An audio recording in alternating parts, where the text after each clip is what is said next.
Iya, pesan saya terkait dengan stunting ini adalah bahwa mencegah itu lebih baik daripada mengobati terjadinya stunting.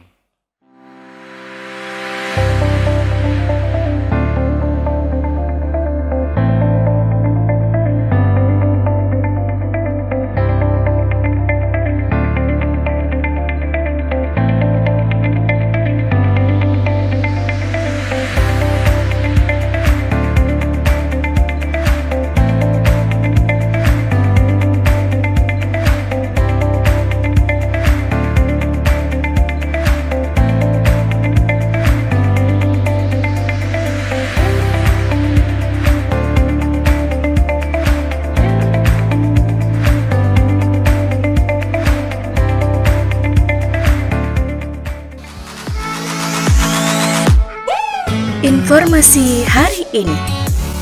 Humas RSUD Jombang menyapa. Bincang-bincang dengan Dr. Ahmad Mahfur, SPA, dokter spesialis poli anak RSUD Jombang, membahas tentang stunting pada anak, apa dan bagaimana mencegah. Pelayanan poli anak dan tumbuh kembang RSUD Jombang. Kami melayani dengan sepenuh hati. Assalamualaikum warahmatullahi wabarakatuh. Selamat siang, berjumpa lagi dengan saya Gianita Prayoga di acara Humas RSUD Jombang menyapa.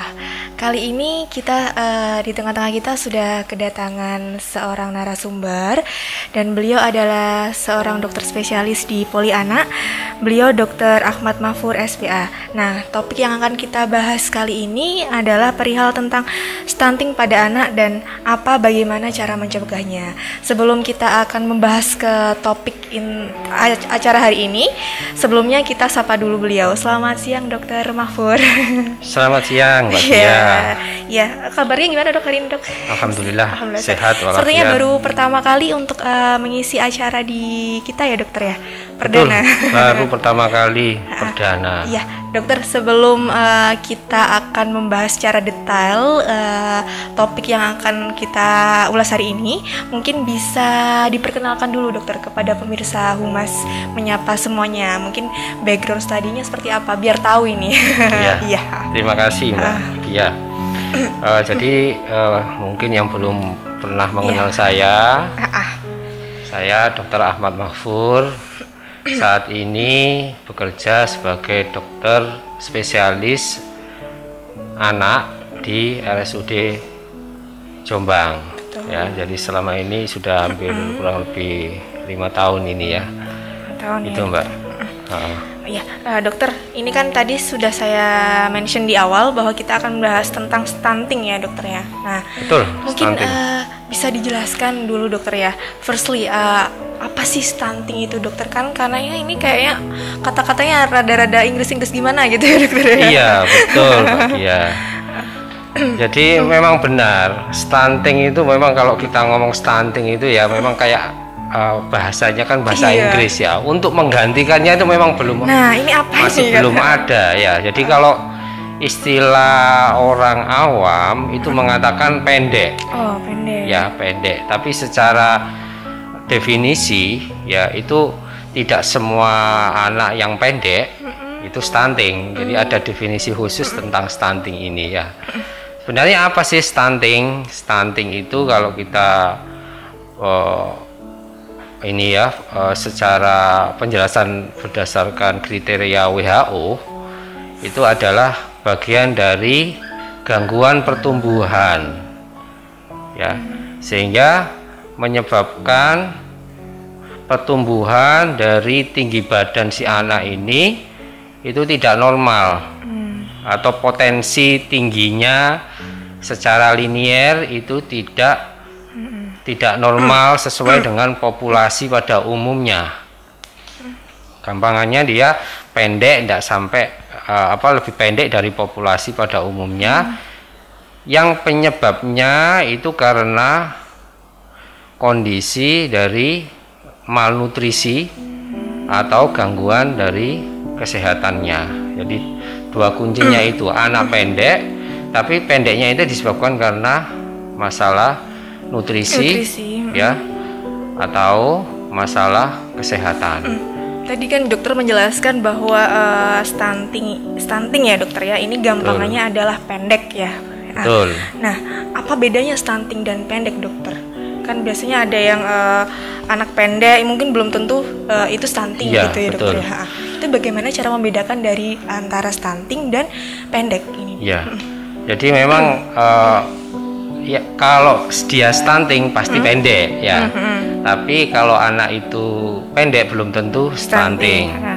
Kuncinya adalah kalau pada stunting itu penyebabnya itu karena gangguan nutrisi. Biasanya anak-anak dengan malnutrisi. Atau bisa juga disebabkan karena dia ada masalah kesehatannya yang suboptimal. Dikatakan suboptimal berarti dia ada masalah terkait kesehatannya.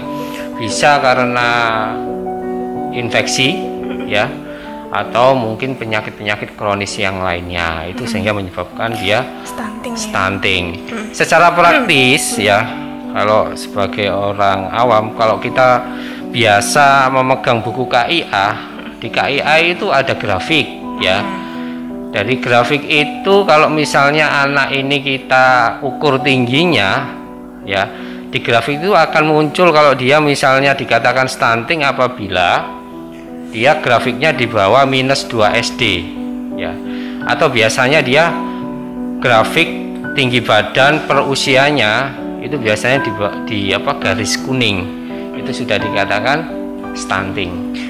-2 SD ini yang seperti apa dok maksudnya? -2 SD itu jadi kalau di grafik ya, di grafik KIA biasanya kalau kita memeriksakan anak kita ya, di situ kan ada ya, di situ ada garis merah ya, di situ ada garis kuning ya.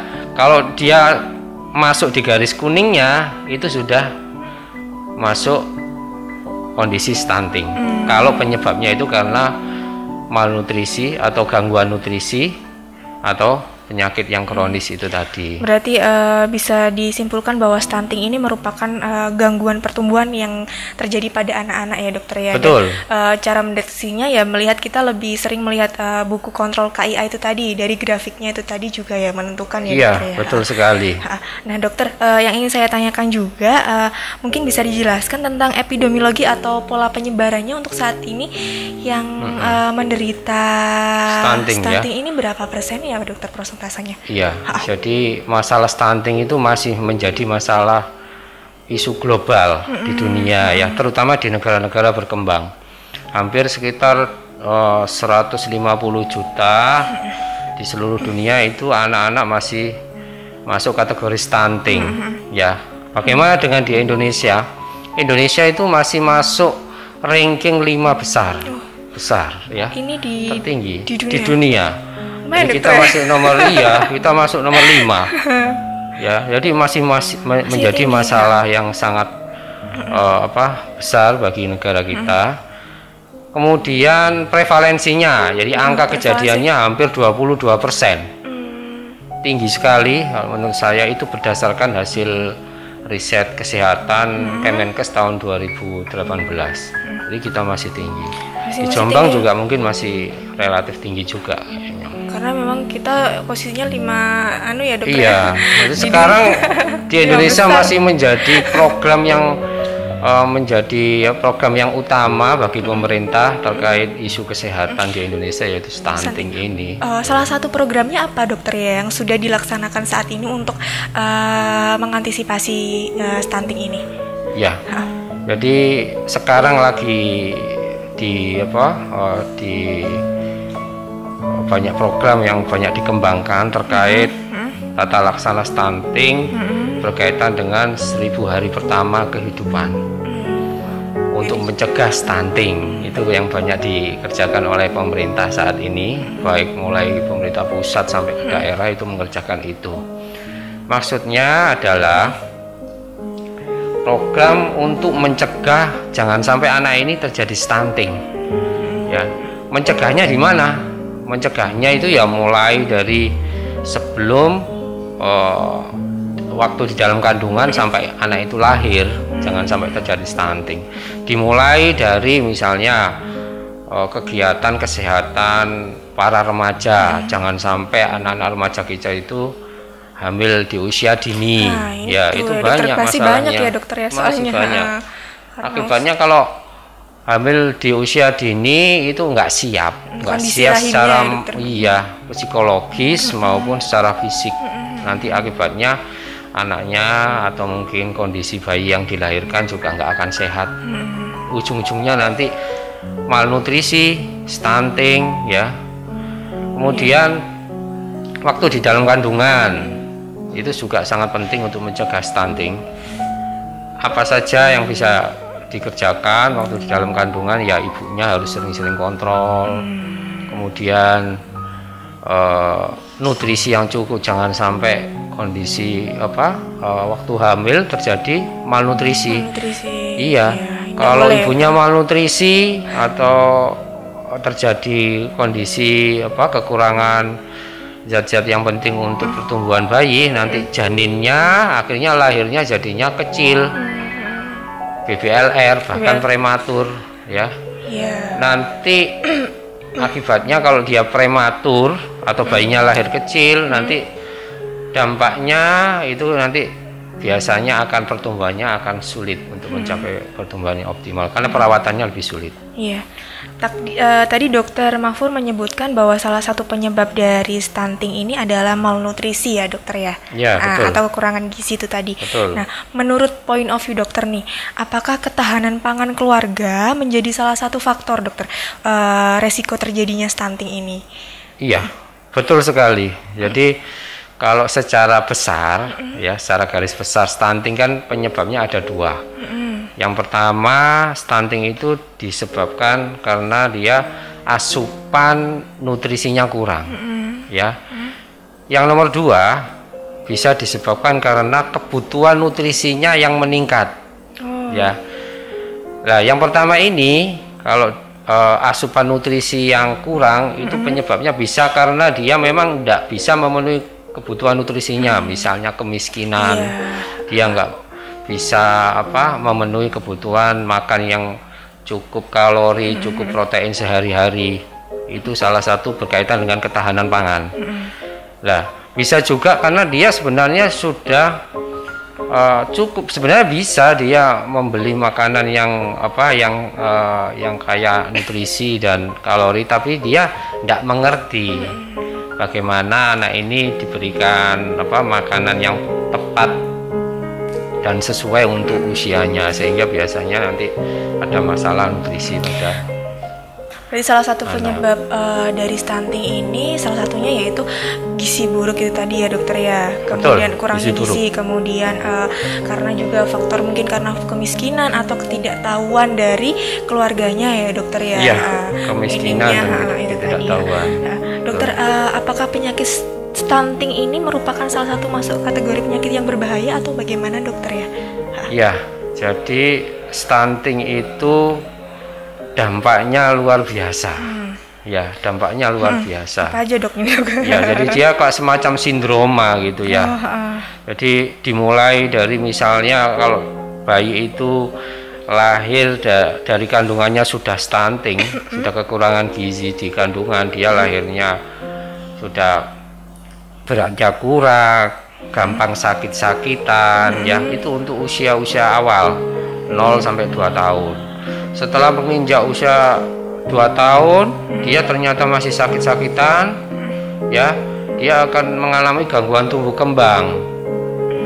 Gangguan tumbuh kembang, berat badannya nggak mau naik, kemudian kognitifnya, kecerdasannya juga akan menurun, ya.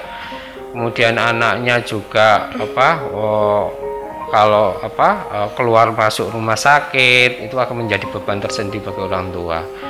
Setelah usia di atas 5 tahun itu juga seperti itu. Stunting itu akan pengaruh ke masa sekolahnya.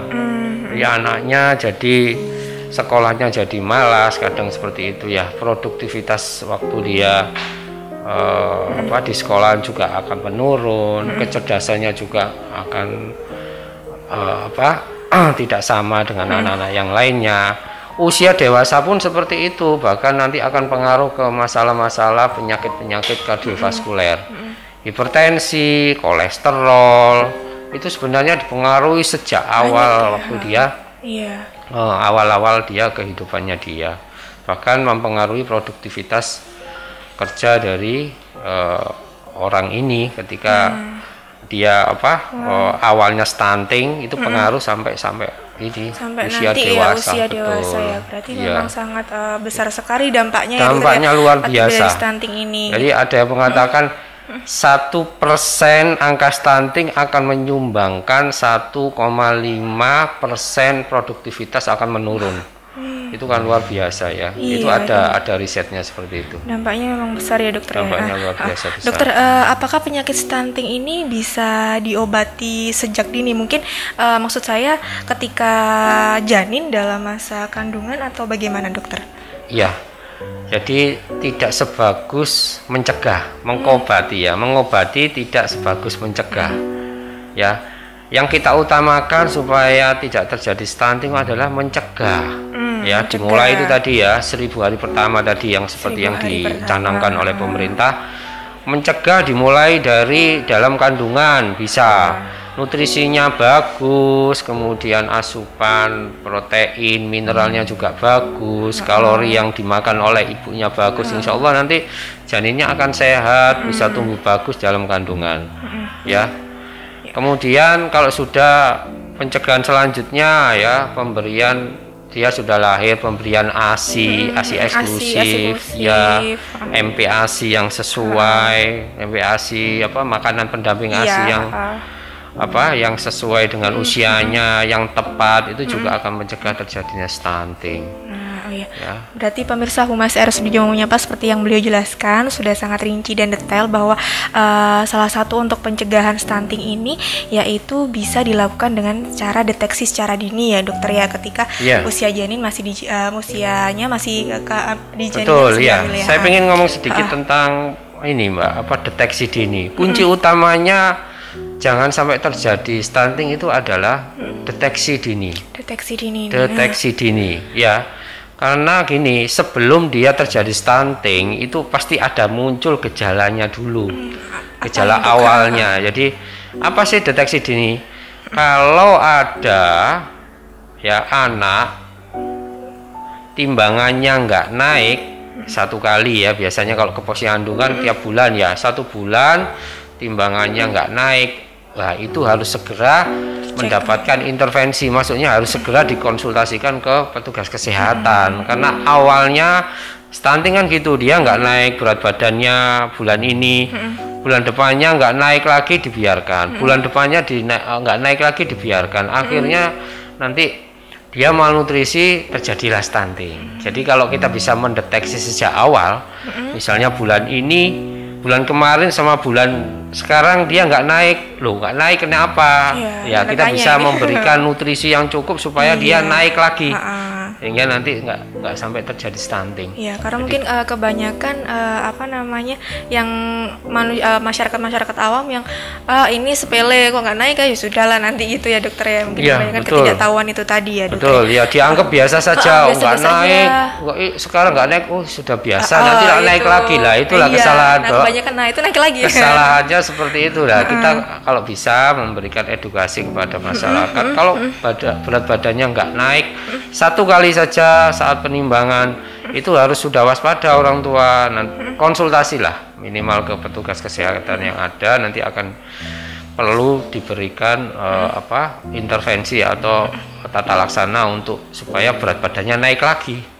Seperti itu. Dokter, di sini juga saya kemarin baca ada beberapa komponen ya dari stunting. Nah, ada komponen dasar, kemudian intermediate dan langsung ini dokter. Oh iya, betul. 3 komponen ini bisa dijelaskan ini komponen yang seperti apa dan bagaimana. Nah, karena kan kita nggak tahu ini dok ketiga komponen ini. Itu sebenarnya ini penyumbang penyebab stunting. Penyebab stunting itu kan macam-macam ya.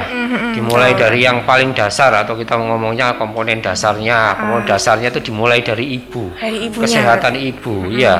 Kesehatan ibu saat dalam kandungan ini sangat mempengaruhi perkembangan janin atau terjadinya stunting. Ibunya harus sehat saat hamil, jangan sampai kena infeksi, gizinya, nutrisinya harus dicukupi, kontrol rutin, itu salah satu hal yang harus diperhatikan. Yang nomor 2, komponen penyumbang dari stunting itu komponen yang intermediate atau tidak langsung.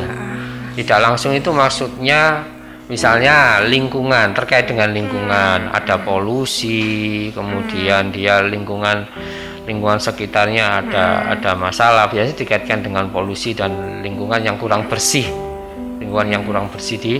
di sekitarnya. Kalau lingkungannya kan terkait dengan infeksi, kalau lingkungannya tidak bersih, banyak polusi, dia gampang infeksi yang terjadi secara kronis. Itu tidak langsung. Nah, ada komponen yang langsung berkaitan dengan terjadi stunting yaitu gangguan nutrisi, kekurangan nutrisi. Iya, jadi nutrisi yang dia dikonsumsi anak ini kurang, ya. Yang dimakan anak ini kurang sehingga dia asupan kalorinya kurang, akibatnya dia berat badannya turun, dibiarkan, akhirnya terjadilah stunting dengan dampaknya yang luar biasa itu tadi. 1:5 berapa 50 ya dokter kalau nggak salah tadi. Apanya? Untuk dampaknya tadi yang mempengaruhi. Dampaknya memang dampaknya seperti itu. Nggak kelihatan secara langsung dampaknya, tapi luar biasa terkait dengan produktivitas, kecerdasan. Psikis juga bisa dokter. Betul, psikologis itu sangat terpengaruh dengan nutrisi yang baik. Nah dokter tadi kan dijelaskan bahwa salah satu tanda dari anak yang menderita penyakit stunting ini adalah bertubuh pendek ya dokter. Betul, pendek. Nah mungkin ada atau ciri khusus atau ciri lain yang bisa menandakan bahwa seseorang ini, anak ini menderita penyakit stunting dokter selain bertubuh pendek ini? Iya, jadi biasanya kalau anak stunting ya benar-benar stunting itu biasanya selain tubuhnya pendek, dia kurus, ya anaknya gampang sakit-sakitan, rentan sakit ya, sedikit-sedikit berobat sakit, batuk, pilek, sedikit-sedikit mencret ya, kurus itu tadi ya. Kelihatan wajahnya itu kayak kalau malnutrisi ya, kelihatan malnutrisi, wajahnya kayak kelihatan tua, jadi seperti itu, kulitnya keriput seperti itu ya. Itu salah satu tanda-tanda stunting. Anaknya ndak aktif, itu yang paling gampang. Anaknya nggak seperti anak-anak pada umumnya gitu ya. Iya, anak-anak umumnya main secara aktif, dia ndak aktif. Itu mungkin salah satu penyebab dari stunting. Iya, stunting. Apakah ada manifestasi lain dari stunting ini atau nggak ada dok ya? Maksudnya mungkin bisa jelaskan manifestasi dari penyakit stunting ini mungkin? Iya. Jadi kalau manifestasinya itu tadi selain anaknya malnutrisi, ya dia gangguan tumbuh kembang. Ini yang paling sering ini terjadi gangguan tumbuh kembang. Kalau kita ngomong gangguan tumbuh kembang, ya apa saja bisa motoriknya yang terganggu. Mestinya dia usia 1,5 tahun sudah jalan, sudah lari. Tapi itu belum. Dia terlambat sampai 2 tahun, bahkan 3 tahun belum bisa jalan, belum bisa berdiri saja belum bisa, motorik, ya tumbuh kembang motorik. Belum lagi nanti terkait bahasa. Karena tumbuh kembang terkait bahasa, mestinya dia harus ngomong banyak. Misalnya usia 2 tahun sudah ngomong, bisa menyebutkan hewan-hewan, gajah, kucing, dan macam-macam, dia belum bisa apa-apa, belum bisa ngomong apa-apa. Terus belum lagi kecerdasan, ya nanti kalau sudah usia sekolah gitu ya, kayaknya anak saya kok sehat-sehat saja, ternyata ya berbeda kecerdasannya, IQ-nya mestinya dia mestinya bisa di atas 100 gitu ya, dia di bawah itu bisa lebih rendah ya. Karena orang tua sekarang kan pengennya anaknya sehat, IQ-nya bagus, tujuannya kan itu ya orang tua sekarang ya. Nah sekarang kalau dia IQ-nya dia kayaknya sehat tapi IQ-nya tidak bagus ya percuma kan ya. Akhirnya produktivitasnya juga berkurang tidak bagus. Nah, dokter untuk saat ini kebanyakan kasus-kasus yang jenengan sering tangani di poli anak, kebanyakan kasus apa dokter? Iya. Apakah juga stunting juga atau ada kasus-kasus lain? Kalau terkait stunting kita lumayan sering menangani ya. Jadi terkait awalnya dia dengan malnutrisi, ya gizi kurang, gizi buruk itu lumayan banyak, ya. Atau dia punya karena penyakit tertentu, misalnya TBC itu banyak di poli anak itu, iya. TBC paru-paru pada anak-anak itu banyak. Akibatnya anaknya kalau sudah kena penyakit kronis seperti ini kayak TBC, kemudian penyakit HIV itu banyak juga. Dia gampang kena malnutrisi, ujung-ujungnya stunting. Stunting ya dokter ya. Ya ujungnya stunting ya. Karena ada penyakit komorbid itu tadi dokter ya. Betul. Akhirnya ya angka kesakitannya lebih tinggi, anaknya gampang sakit dan macam-macam. Untuk dokter penanggung jawabnya atau dokter spesialis di poli anak sekarang ada berapa dokter ya? Dan mungkin juga bisa dijelaskan layanan-layanan unggulan apa sih yang ada di poli anak yang mungkin tidak ada di rumah sakit lain gitu dokter? Iya betul. Jadi di RSUD ini sudah ada 5 dokter spesialis anak ya. Kita di situ sudah lengkap ya, terutama layanan tentang tumbuh kembang anak. Ya, kita bisa mendeteksi, kalau poli anak bisa mendeteksi apakah anak ini ada masalah tumbuh kembang atau tidak. Ya, sekarang kan lagi banyak ya masalah-masalah yang terkait dengan tumbuh kembang. Itu sudah bisa kita layani di RSUD Jombang. Ya, berarti mendeteksi sampai kita bisa, kalau sudah terdeteksi ada gangguan tumbuh kembang, kita bisa melakukan intervensi dan pengobatan sekaligus ya, supaya anaknya bisa tumbuh baik. Betul. Misalnya itu tumbuh kembang. Kalau malnutrisi juga gitu, mulai dari intervensi sampai dia benar-benar nutrisinya atau anak ini menjadi sehat kembali, nggak sampai malnutrisi.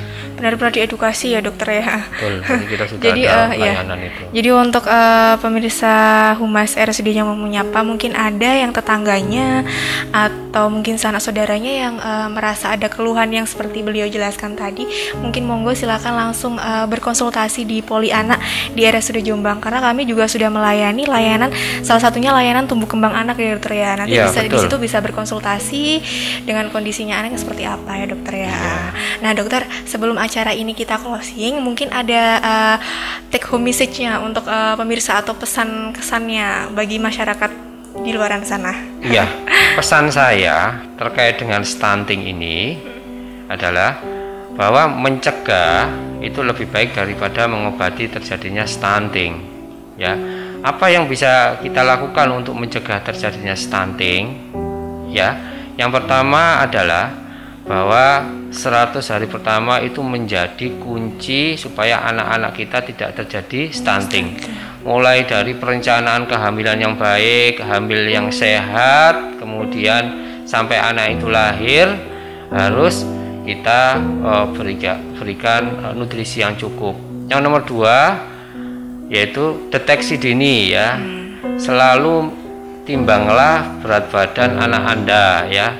Ketika berat badan anak Anda atau anak-anak kita di rumah 1 bulan tidak naik, itu sudah harus menjadi perhatian bagi kita semua ya. Segera konsultasi ke tim kesehatan atau tenaga kesehatan supaya berat badannya tidak sampai turun lagi dan anaknya bisa sehat kembali. Saya kira itu. Iya. Baik, terima kasih dokter sebelumnya. Take home message-nya sangat bermanfaat sekali ini ya, sangat sederhana tapi sangat mengedukasi kami semua. Dokter sebelumnya terima kasih karena bersedia hadir di acara Humas RSUD Jombang Menyapa ini ya dokter perdana. Dan jangan bosan-bosan dokter ini, nanti mungkin lain kali diundang ke kita dengan topik dan materi yang berbeda. Baik, pemirsa Humas RSUD Jombang Menyapa, cukup sekian untuk acara hari ini. Jangan lupa untuk like dan subscribe di channel kami, dan berjumpa lagi dengan saya Gianita Prayoga di acara berikutnya. Assalamualaikum warahmatullahi wabarakatuh dan selamat siang. Waalaikumsalam.